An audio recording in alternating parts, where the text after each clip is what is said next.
Morning,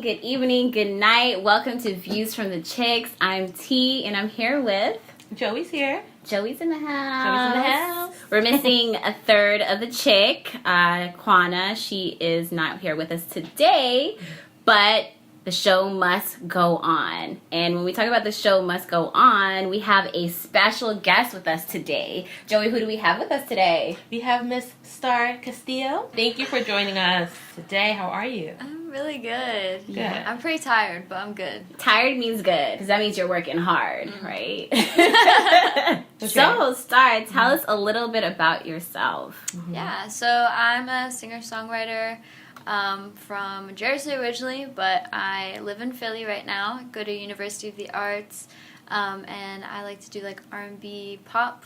I have 2 singles out right now, and I'm working on an EP, so... Yay! Dope. Very What's the center of the EP that you're working on? So it's called Hearts and Roses, which is another term for nostalgia. So it's kind of just reflecting on different points of my life that have shaped me into the person that I am today. It's mainly revolved around like love, and so like as far as like my faith goes, like how that love has shaped the person that I am today. Oh, perfect. I love that. Wow. How long have you been working on that project?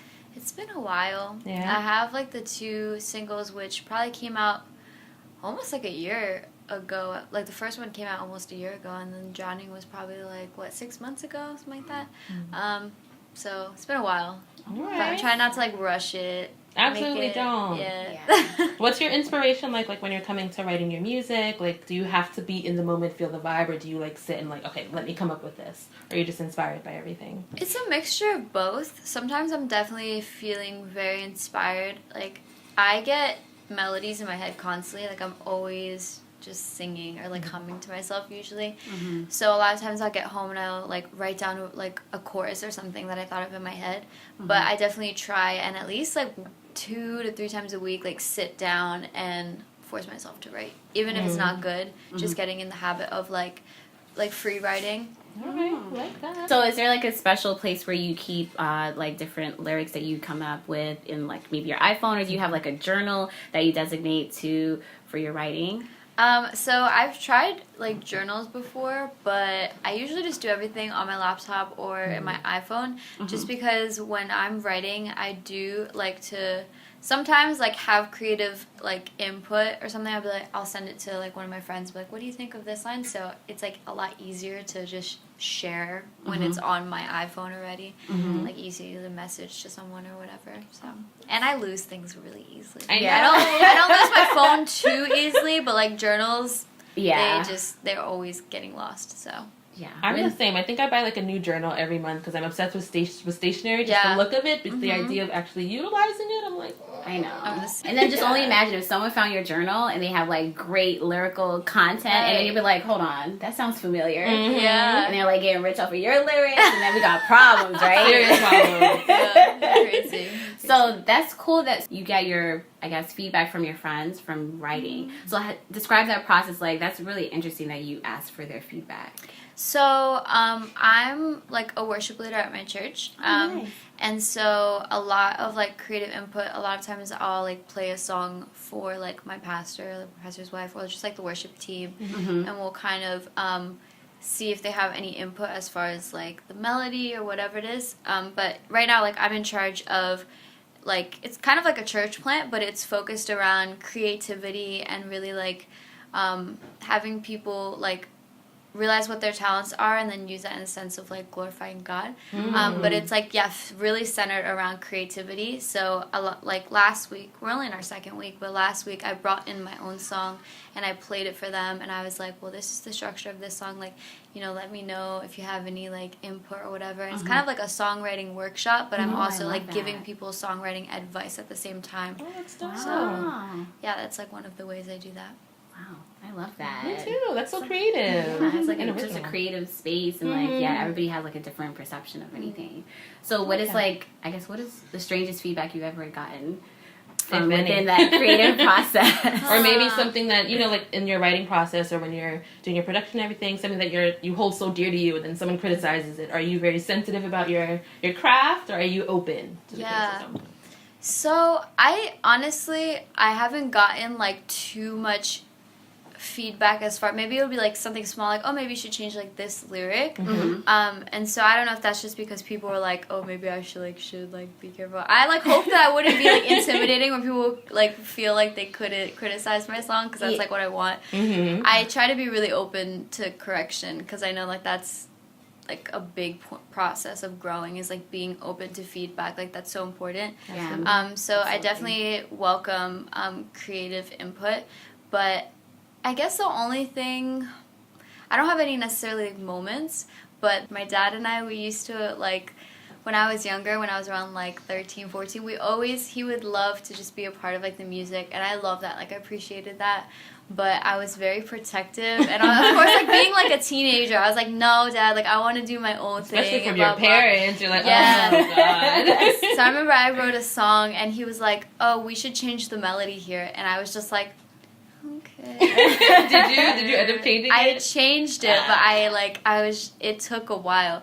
But that was the start, I think, of like me being open to criticism. So I'm glad for that, because it taught me a lot for sure. Yeah. It's important to have people like your dad around, keep you humble, and be like, you know what, I really think it should go this way, that way. Honest opinions too. Yes, So gotta keep a tight circle. Definitely. Yeah, so it's definitely so important also like keeping the balance, because it's like at the end of the day, if you're not happy with it, like people probably aren't going to be happy with right. it. You know, They'll it's feel not it. gonna be They'll feel it. Yeah. So. So you talked about your music from when you were younger. Explain to us, like, how long have you been involved in this, or what's the point where you took this like seriously? Like, okay, I am destined to do this. Yeah. So I've been singing as long as I can remember. Like growing up, I signed up for every single talent show. Like I think people just kind of at school knew me as like, oh, she sings. Like, you know, I didn't have many friends, I feel like, but people just knew me because I was always singing. Mm-hmm. But I started performing out, like my first open mics and stuff with like a full band, and also writing my own music when I was 12. And so I was doing that for a while, but then being in high school, it was really hard. Like I struggle with a lot of like anxiety as far as like keeping that balance between music and like, you know, sometimes I would do shows in like New York, and I would come home at like 2 a.m. I'd have to be up for school at like 6. Oh my God. So like it was very strenuous, really hard on me. So I kind of quit it for a while. Then once I got to college, like being at an art school, it really just spurred the like creative development and everything in me. And I was like, wow, like for me, singing, like, there was never anything else. Like, I've always wanted, like, I knew that music was always going to be a really big part of my life. But it didn't become super serious for me until probably sophomore year. So I'm a junior now in college, so sophomore year, last year. And it's been going super well, so. I feel like when you have a calling, there's always something that speaks to you that you Always. should keep doing it, even though you try to Always. put it away. Like, always kind of haunts you that you should continue to do it. So I know you performed at the EQ sessions for us in Philly, like one of our first events, and you were playing a guitar, and I think you did a beautiful job. How long have you been playing the guitar, and how does that influence your musical style? I've probably been playing for, like, since I was 12, so whoa, that's like 10 years. That it doesn't feel like it's been that long, because I always feel like I'm like, I need to get so much better, you know? But I'm self-taught. I think I'm not sure if I mentioned this at the EQ sessions, but it started like when I found my dad's guitar in an attic, and like he wasn't around, so I was just like, I'm just gonna like play it. And I'm a lefty, and it was a right-handed guitar. I just taught myself.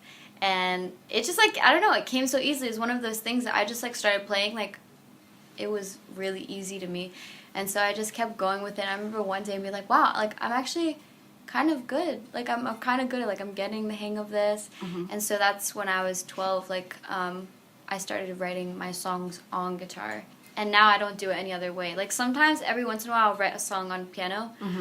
But, like, I always write my songs just, like, in my room or like in my house, me and a guitar. So Nice. Yeah. Self-taught on the piano as well?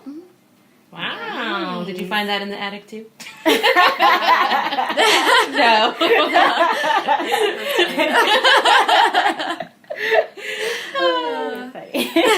Cool though. though. That's really cool. See, because my dad was a musician too, and he has like guitar and keyboard, and I just never took the initiative to really get in there. And I'm just like, I really wish I did that, because you never know what talents are hidden within you. Yeah. So it's really good that you like, you know, you felt the need to and you mastered it. You know. Yeah. You can always start. This Like, is true. it's Never too late. You're right. I'm like, I want to learn a bunch more instruments. Yeah. Before I like can't move my hands anymore or something when I'm like old, but yeah. What's next on your list? What do you think will... Bass. Bass? Bass or drums. Okay. Yeah, something Oh, rhythm. Like rhythm Okay. wise. I think that'll work really really well with your fun. sound too. You know who does that really well? Anderson .Paak. Oh, Anderson He's .Paak. like Oh, yeah. all over the state. Like, I Yeah. love it. I actually saw him perform. It was like, oh my god, he's so amazing. He's really dope. Yeah, Really dope. he's so good. Mhm. So can we talk about like the singles that you came out with, the last two? So, which one came out first? Shambles. Oh, so tell us a little bit about that.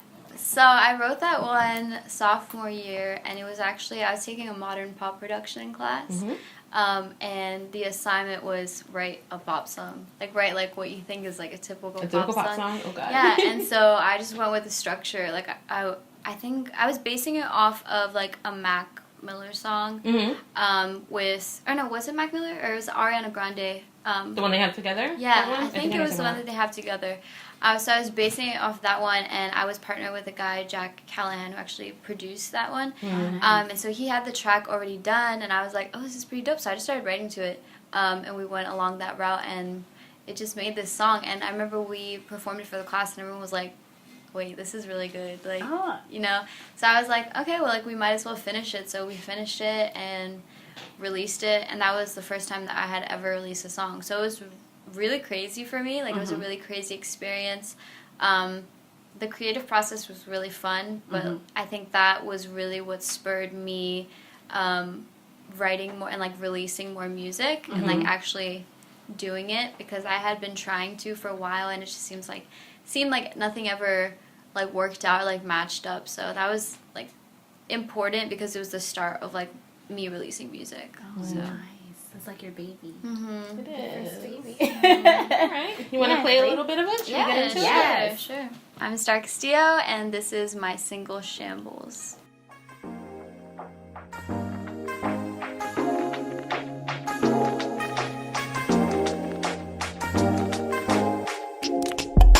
Thoughts of you, they keep me up late at night, thinking about the way you love feels so right. I don't know how you take my breath with every little glance.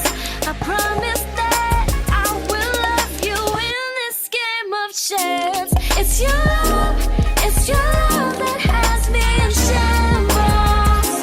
It's your love, you're making me gamble. We're singing in the rain, we're starting up again. Can you tell me where this starts and ends, boy? It's your love that has me in shambles. I'm drowning in the thoughts you put in my head. You make me think that all your hints have been misread. I don't know how you take my breath with every little glance. I promise that I will love you in this game of chance. It's your love that has me in shambles. It's your love, you're making me gamble. We're singing in the rain, we're starting up again. Can you tell me where this starts and ends, boy? All right, and that was Shambles. I love it. I'm telling you, I'm going to be singing this. We'll be like, T, it's your love that I did. Anybody has T. That was really dope. I like the vibe of that a lot. Thanks. Really good. And I love the creative process behind it. Yes, I'm sure everybody can relate. I'm sure there's someone out there. Of course. Cousin I to always be love getting like, a little Shambles. background of the music, because then you get to, when you listen to it afterwards, you get to appreciate it for the full body that it is. Yeah, so. especially when someone you get the full. Mm-hmm. Yeah, so I like that. Dope. That was good. All That's right. a good first baby. I like it. Very To good. come out, yeah. Come out with a bang for your first song. Yeah, I love it. I like it. Thank you so much. All right. So when you're doing your music, do you rather do your music by yourself, or do you mind collaborating? Are you very picky about the people that you work with? Like, what's your ideal, like, setup? I definitely tend to gravitate towards working alone. I have worked in collaboration with people, and it does also work really well. So I don't know. Like, I think I really enjoy both of them. I am pretty careful about the people that I work with, though. Just as far as like making sure that like we vibe together and that like our values are really important to me. So like it's definitely important in the creative process for sure. I think it also goes well with the chemistry too. If you're Oh, on the same necessary. wavelength as someone, then it can just throw off the whole feng shui. Necessary. So like when you're writing something, you ever like look at it and you're singing the tune, you're just like, you know what? I know who will sound really good on this. Let me hit that person up. Or do you like imagine what that would sound like? I have had moments like that, but I do, like, that's something that I want to grow in, is writing more for collaborations, because I tend to just, like, work with people and then we'll write together. Gotcha. But I think being able to be versatile in the sense that, like, you can write for artists is really important, so. I mean, that's a big field to get into, too, you know, songwriting. What for other artists people. would you like to write, if you can, like, your dream artist to write for, who would that be? Definitely Tori Kelly. Yes. I get it. I get it. Love it. Yeah. Alicia Keys would be so dope. She's a great writer. Yeah, yeah. I feel like Beyonce has to be on everyone's list. Like, I'm sure. it's just like a default. Like, It's you a have, standard, just, yeah, you know. like she's there. Like, Could you got- imagine the vetting process to be a writer for Yeah, but I don't know. Like You can make it happen, though. yeah. I mean, the way social media works these days, you never know. Yeah. She Literally. might hit you up. I need you to write for me. I feel like the list is endless. Like John Legend, Oh, yeah. He's a great writer, too. a lot of people. So Oh. Okay, so then let's talk about the second single. Drowning. Yes, I have it here. Drowning. Do you want to tell us a little bit about the inspiration behind Drowning? Yeah. So this one is still pretty like more. It's not as fun, but it's still kind of like upbeat. It's a little bit of kind of like an islandy, like summer vibe. But this one is more serious in the message. Shambles was a lot more just like fun, talking about like a relationship or whatever. But this one is about like a time in my life. I was acting completely different, and I definitely just like rejected God, which is like that important. That relationship is like so important to me. Like that's what I base everything around. But I wasn't living by the book, as they would say. I felt like I was living to please people, and that was very stressful because I find that living a life to please people, you'll never be satisfied, you know, because like people are so different, so like there's so many options, and so like you're never going to be able to satisfy everyone, and so that's why I think that I literally felt like I was drowning, like, you know, under this pool of just like anxiety and like stress and everything. But yeah, then I ended up like turning back to my faith, and my life was definitely changed. So That's amazing. Yeah. And I feel like a lot of people can relate to that, especially the millennials, and like especially interpreting like your religion and your faith, and then like going through different experiences that kind of test that. I know a lot of people can relate to that, and I know you do feel like sometimes you are like drowning and you just don't know what to do, and then like I guess kind of coming back up for air and like finding some clarity in that. So I think that's such a relatable topic, and Especially a lot of like people while in college, because you know I feel like at least for me, while in college, that's the time when I like discovered myself or learned about things I like, don't like, people I want to be around, don't want to be around, and different energies, and then you get exposed to so much, and you're just like, do I stay true to myself or just join the crowd because that's what everyone else is doing? Right. So, and I think we're all walking testimonies, so everyone's story, so your story can be an inspiration for someone else too. So through your music, it's a vessel, and now we're gonna get into Drowning. let's do it.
you're good. Because some people are very perfectionists and they're That's like, true. you know what I mean?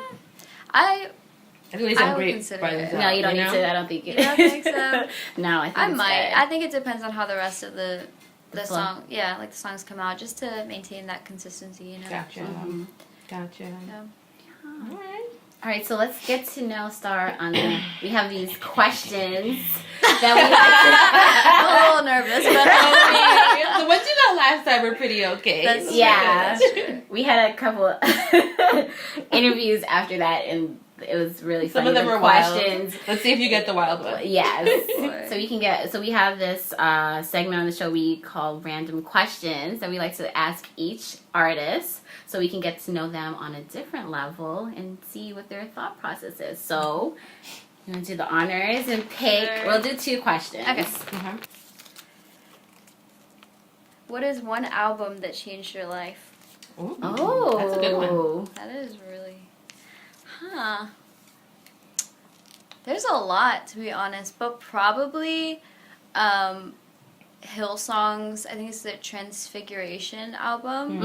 Mm-hmm. Just because that was when I was like first like getting super into like worship, like through music, and that really shaped, I guess, how I viewed worship. And like I always viewed worship as like just like hymns or just like like, you know, but like Hillsong, they have like so much like electronic and just kind of like more upbeat, and like the words are just so powerful, and so I think it really like molded and shaped my view of like worship in general. So Nice. Have you ever been to a Hillsong church? I haven't. I really want to go there. Oh, you haven't? Yeah. Okay, so I was on. Okay, hold on. I don't want to talk about me, but I was on this like journey of like finding different churches and Yeah. stuff, and I actually went to a Hillsong service in New Yeah. York.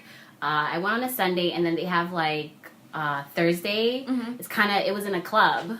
They that's had so service in a club, and it was very interesting. Like all these young people, and you actually thought you were at like a club or a day party or whatever, Yeah. but it was service, and the music was really, really good, and the pastors were so fun and hip, and they were just like using terms that we use, and it was like a really, really great experience. And That's so very cool. homey and fun. So Yeah. yeah, I love, and the music was so good. Yeah, I feel like they do such a good job. Like I think that was like what you're talking about as far as like being relatable. Mhm. Like They're I very feel like relatable. there's such a separation in our society now between like Christianity and like the world, where it's like it seems like you, in a sense that it seems like it's just this out of reach, like unattainable thing. But I feel like Hillsong does such a good job at really like connecting the two. So kind of like just staying up to date with like what the world is doing without actually being a part of that world. If it makes sense. No, Yeah, it that makes a lot of sense. Yeah. It does.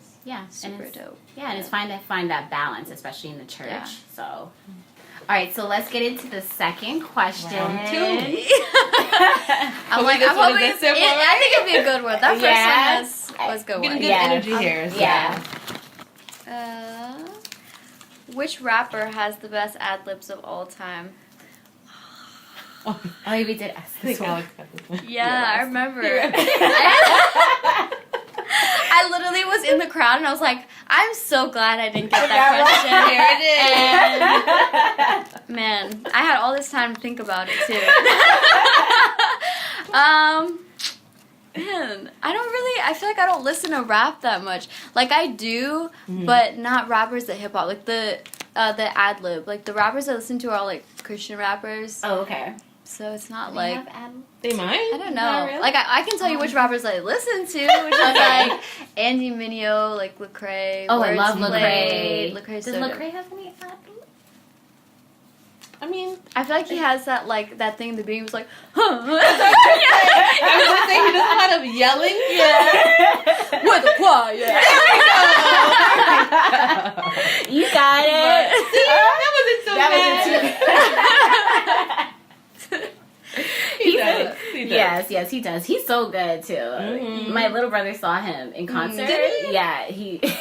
Oh. Now, if you ask me, like choir directors though, Kirk Franklin, Okay, what's Like, his ad lib? his would be like. You gotta do it. You gotta do it. I'm trying to think of which song would be like, ladies and gentlemen, ladies and gentlemen. That's right. It's like in the beginning. I'm all about it, but Yeah, That's he's right. like the hype man. He is too. the hype man. He's like not I wanna saying be that. on that little, level. Yeah, he's just I wanna be the be on person that like. Oh yeah, Alright, that was a wasn't lot bad. of That was fun. good. That was good. That was fun. So we're gonna wrap things up. So what can we expect for you in 2018? definitely an EP for sure. So we've been doing a lot of work, just me and like working with Ben Thomas, who's a producer. So yeah, I've been focusing mainly on producing content, not so much live shows. I'm still gonna be doing live shows, but I'm gonna be very focused on content this upcoming year. Gotcha. So definitely an EP, Yes. and you know the name's gonna be Hearts and Roses. Yes. So yeah, Can't wait to hear it and listen. So you gotta send it over. Definitely. This is all Will do. completed. we'll do. Yes. And let the people know where they can find you on your socials so they know where to look you up. Yeah, so my website, starcastillo.com, it leads to everything. But I have YouTube. If you look up my name, Star Castillo, it'll come up. On Instagram, it's starcastillo_. I'm trying to think what else. Spotify, Apple iTunes, Music. Apple Music. It's all Star Castillo. The only one that's a little bit different, I think, is Facebook, and it's Star Castillo Music. Gotcha. But you can I find me still fuck basically with it. everywhere, so. Not Twitter, though. I think the problem is that I have trouble condensing my thoughts into 140 characters. Yes, that is difficult. True. I True. feel like I have a lot to say, you know? Yeah. And then So- people send like 20 different tweets, and you're just like, hold on. Oh yeah, What and then order you is started this reading in? a thread. Yeah. Yes, yeah. But maybe that'd be good practice for like my true. songs and stuff. Oh, That's yeah. true. Condensing my thoughts. Yeah, think about it. Yeah. Well, thank you Right. so much for joining us. Thank you for We having had a me. great time. And until next time, this has been Views from the Chixx, and I'm T. I'm Joey. We out.